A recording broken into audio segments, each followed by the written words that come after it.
Welcome to the 1 Minute Apologist. We interview the world's leading apologists to provide credible answers to curious questions.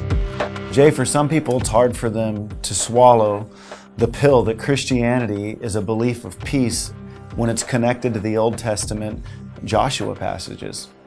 You know, Joshua 6 verse 20, we get this from Muslims all the time, where Joshua was told to go into the city and to kill all men, women, and children, all living things. You don't find a verse like that in the Quran, nothing that's that drastic. And it seems to suggest, therefore, that we are to be violent. Nothing on the scale that Islam has ever witnessed. Now, the answer I give to that is I say, listen, God was saying something unique to Joshua that he didn't say to anybody else. And that's interesting because it's in 1400 BC, we leave it in 1400 BC. I thank God I don't have to follow the Mosaic model. I hope you don't follow the Mosaic model, because then you're going to have to start sacrificing outs to the goats. You're going to have to start circumcising outs to yourself. And you're going to have to start executing rebellious sons outs to your sons. I have 3 of them. Thank God we don't follow that model. Who do we follow? We follow Jesus.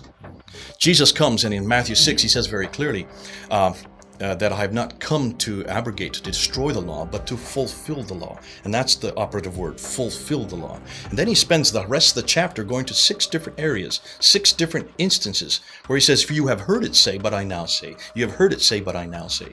You have heard it say to love your friends and hate your enemies, but I now say to love your enemies. He takes the Old Testament Mosaic law and he turns it on its head, and he gives a whole new covenant, a whole new law, a whole New Testament. That's why we look to Jesus. So whenever Muslims or when people come up to me and say, what are we going to do with those passages? I leave those passages under Mosaic law in 1400 BC, and I come and see how it's fulfilled by Jesus Christ.